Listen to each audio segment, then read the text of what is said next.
Six episode की starting में हम देखते कि आराता एक रूम में होता है और एक आदमी उससे सवाल कर रहा होता है कि भरी बारिश में तुम ड्राइविंग कर रहे हो और रास्ते में तुम्हें 3 लोग मिले जो मुसीबत में हैं।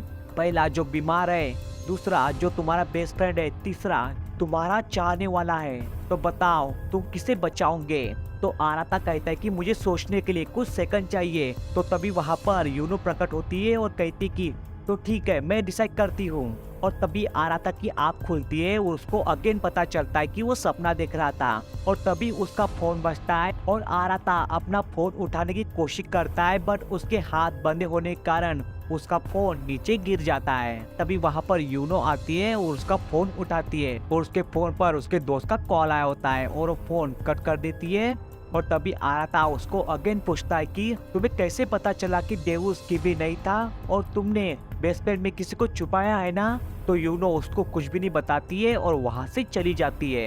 एंड इसके बाद यूनो आराता के लिए खाना लेकर आती है और उसको खिलाती है, बट आराता नहीं खाता है और आराता उसको अपने सपने के बारे में बताता है और वो कहता है कि मुझे एक सपना आया था जहाँ पर एक आदमी मुझे कह रहा था कि अगर तुम्हें तीनों में से किसी एक को बचाना हो, उसमें से पहला बीमार हो, दूसरा तुम्हारा बेस्ट फ्रेंड हो और तीसरा जिसे तुम चाहते हो, इन तीनों में से किसी को बचाना हो तो तुम किसे बचाओगे? तो ये सुनते ही यूनो घबरा जाती है और आराता उसको अगेन पूछता है कि मैं तुमसे कब मिला था? तो वो कुछ भी नहीं बताती है। और तभी उन दोनों के मोबाइल में से डेवुस निकलता है और इधर हारुनो के मोबाइल में से भी डेवुस निकलता है और वो कहता है कि कांग्रेस, तुमने उन चारों डायरी होल्डर्स को मार दिया। अब सिर्फ तुम तीनों ही डायरी होल्डर्स बचे हो। अब इस गेम में और ज्यादा मजा आएगा क्योंकि अब तुम्हारे पास सिर्फ 3 ही दिन बचे हुए हैं और एक गेम जीतेगा उसको उसके फ्यूचर लिखने की आज़ादी मिल जाएगी और वो चाहे तो किसी अपने को वापस भी ला सकता है। और एक और बात सुन लो, अगर तुम तीनों ने अपने टीममेट में से किसी 2 को नहीं मारा तो तुम तीनों ही मारे जाओगे। और वैसे भी मैंने एक के मोबाइल में डेडन का मैसेज भेज दिया है, तो चलो अब देखते हैं तुम अपने आप को बचाने के लिए कैसे एक दूसरे को नहीं मारते। और एक कहकर वो ऑफलाइन हो जाता है। तो ये सुनकर आराता पैनिक हो जाता है और यूनो से पूछता है कि मेरे मोबाइल में डेडन का मैसेज तो नहीं आया है ना? तो यूनो कहते हैं कि हाँ आया है। तो आराता पूछता है कि मुझे कौन मारने वाला है, तुम या फिर हारुनो?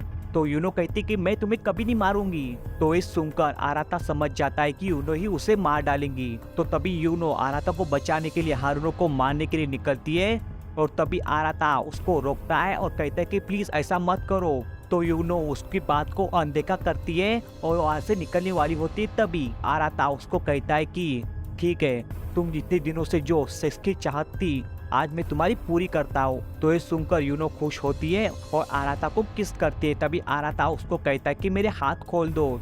तो यूनो उसके हाथ खोल देती है और आराता के हाथ खुलते ही आराता उसको बांध देता है और उसको चाकू दिखा के पूछता है कि बताओ तुम क्या क्या सीक्रेट जानती हो? और वो कुछ भी नहीं बताती है, बस इतना कहती है कि मुझे मार डालो लेकिन मैं तुम्हें कुछ भी नहीं बताऊंगी। तो आराता उसको नहीं मार पाता है और वहां से भाग जाता है और उसको उसके रूम में बंद कर देता है। और उसके बाद रूई को आराता की फिक्र हो रही होती है, इसलिए वो आराता को देखने के लिए यूनो के घर में आता है। तो उसको आराता कहीं पर भी नहीं मिलता है। तभी उसको बेसमेंट में कुछ आवाज सुनाई देती है, तो वो वहां पर जाता है और उस दरवाजे को खोल देता है। और तभी रूई को आराता का कॉल आता है और आराता उसको एक बिल्डिंग पर मिलने को बुलाता है। तो वहां के निकल जाता है और तभी हम देखते हैं कि उस कमरे में से एक लड़की का हाथ निकलता है और ये लड़की कौन है आगे पता चली जाएगा। एंड इसके बाद हम देखते हैं कि आराता रूई की राह देख रहा होता है। तभी वहां पर हारुनो आती है। वो वहां पर इसलिए आते क्योंकि उसको मैसेज आया होता है कि आराता उसको वहां पर मिलेगा। और हारुनो उसको कहते हैं कि तुम्हें डेडन का मैसेज आया है ना, फिर भी तुमने यूनो को क्यों नहीं मारा? तो आराता कहता है कि मैं उसे कभी नहीं मारूंगा।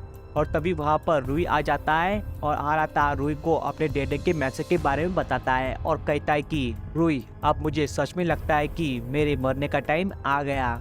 तो ये सुनकर रूई दुखी हो जाता है और हारुनो कहते हैं कि इसका मतलब यह है कि अब इस गेम को मैं जीतूंगी। और तभी वो आराता पर अटैक करती है। तो रुई आराता को बचाने के लिए बीच में आता है और हारुनो रुई को ही धक्का देकर नीचे गिरा देती है। और तभी हम देखते हैं कि रुई उस सब की तरह वहां से गायब हो जाता है और ये देखकर आराता दुखी हो जाता है और हारुनो भी दुखी हो जाती है। और तभी हम देखते कि आराता के मोबाइल में से डेडे का मैसेज हट जाता है और सोचने की बात यह है कि रुई के पास फ्यूचर डायरी नहीं थी, तो वो ऐसे गायब कैसे हो गया? इसका आंसर आपको आगे पता चलेगा। और इसके बाद आराता दुखी होकर यूनो के घर पे जाता है तो यूनो वहाँ से भाग चुकी होती है। तभी आराता को मैसेज आता है कि यूनो उसके घर में जाएंगी। तो बिना देरी किए अपने घर पे जाता है तो उसके घर में पुलिस वाले आए होते हैं और पुलिस वाले उसको हागितो द्वारा जुटाई हुई इंफो दिखाते हैं और बताते हैं कि जितने भी लोग फोन टूटने से गायब हुए हैं वो ब्लैक होल के जरिए दूसरी जगह पर या फिर दूसरे आयाम में टेलीपोर्ट हो गए हैं। तो ये सुनकर आराता शॉक होता है और तभी आराता अपने मॉम को बताता है कि डैड भी ऐसे ही गायब हो गए थे। और ये सुनकर आराता की मॉम शॉक होती है और तभी आराता की मॉम को याद आता है कि उनके पति ने उनको कहा था कि वो एक ऐसे प्रोजेक्ट पर काम कर रहे हैं जिसकी मदद से वो एक जगह से दूसरी जगह पर टेलीपोर्ट हो सकते हैं। और अगर ये उनके प्रोजेक्ट का हिस्सा है तो इसका मतलब ये है कि जितने भी लोग गायब हुए हैं वो सभी जिंदा है। तो ये सुनकर आराता के दिल में थोड़ी बहुत उम्मीद की किरण जाग जाती है। इसके बाद हम देखते हैं कि यूनो को कोई किडनैप कर लेता है और दूसरी तरफ आराता के मोबाइल में से मैसेज हट जाता है कि यूनो उसको मिलने आएंगी। तो ये देखकर वो घबरा जाता है और यूनो को ढूंढने के लिए बाहर निकलता है, बट उसको यूनो कहीं पर भी नहीं मिलती है। तभी उसको हारुनो का कॉल आता है और वो कहती है कि आराता क्या तुम मुझसे मिलने आ सकते हो? तो आराता उससे मिलने के लिए एक बंद पड़ी बिल्डिंग में पहुंच जाता है और पूछता है कि यूनो कहाँ पर है? तो हारुनो कहते हैं कि मैंने उसको किडनैप नहीं किया। और तभी वो अपना कच्चा चिटा खोलती है और उसको बताती है कि मैं स्टार्टिंग से ही ये गेम जीतना चाहती थी और मैंने ही उस दिन तुझको और मेगुमी को बेहोश करके उस कमरे में बंद कर दिया था। तो ये सुनकर आराता को विश्वास नहीं होता है कि हारुनो ऐसा कुछ कर सकती है। और तभी हारुनो उसको कहती है कि तुम्हारे पास यूनो का भी मोबाइल है ना? अच्छी बात है, अब मैं तुम दोनों का मोबाइल तोड़ दूंगी और एक ऐसा आइडियल वर्ल्ड बनाऊंगी जहाँ पर सिर्फ अच्छे लोग होंगे और वहाँ पर यूनो जैसे लोग तो कटे ही नहीं होंगे। और मैं अपने भाई को भी वापस लाऊंगी जो तेरे कारण मारा गया। तो ये सब सुनकर आराता उसको कहता है कि तू ऐसा चाहती है तो मैं तुझे ये फोन कभी नहीं दूंगा। तो ये सुनकर हारुनो कहते कि अब मेरे पास और कोई दूसरा रास्ता नहीं बचा। और तभी आराता के मोबाइल में मैसेज आता है कि उस पर सीलिंग गिर जाएगी। और तभी हारुनो कहती है कि चलो एक गेम खेलते हैं और ये बिल्डिंग वैसे भी टूटने वाली है तो हम एक जगह पर बैठ जाएंगे और देखेंगे किसके ऊपर सीलिंग गिरती है।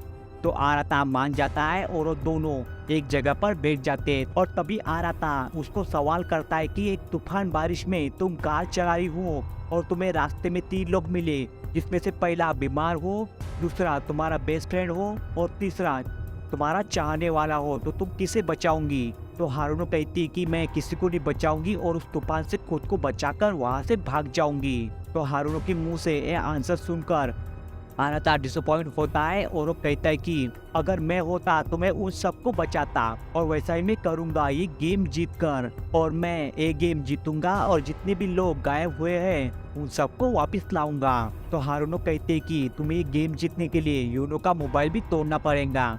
तो आराता कहता है कि मैं उसका मोबाइल भी तोड़ूंगा। और आराता ये कहता ही है कि तभी हारुनो के ऊपर सीलिंग गिर जाती है और वो दब जाती है और आराता उस सीलिंग को उठाने की कोशिश करता है बट वो नाकाम हो जाता है। और तभी हारुनो उसको अपना मोबाइल देते हुए कहते हैं कि आराता मेरा मोबाइल तोड़ दो और उन सभी लोगों को वापस बुला लो इस दुनिया में। और हारुनो उसको ये भी कहती है कि तुम यूनो का मोबाइल भी तोड़ोगे ना? तो आराता हाँ कहता है और यूनो खुश होती है और कहती है कि मुझे जल्दी अपनी दुनिया में वापस बुला लेना। और आराता तभी हारुनो का मोबाइल तोड़ देता है और हारुनो वहाँ से गायब हो जाती है। और वो यूनो का मोबाइल तोड़ने वाला होता है तभी यूनो वहाँ पर आ जाती है और यूनो आराता को आकुन कहने की बजाय होशिनो आराता कहती है और ये सुनकर आराता को भी अजीब लगता है। और तभी यूनो उसके गले लगती है और उसकी छाती में चाकू घुसा देती है और उसका फोन तोड़ देती है और आराता वहाँ से गायब हो जाता है। और तभी हम देखते हैं कि आराता गायब होकर एक रूम में पहुँच जाता है जहाँ पर जितने भी लोग गायब हो गए थे फोन टूटने से, वो सभी लोग वहां पर होते हैं। और ये देखकर आराता को कुछ भी समझ नहीं आ रहा होता है और एपिसोड यहीं पर एंड होता है।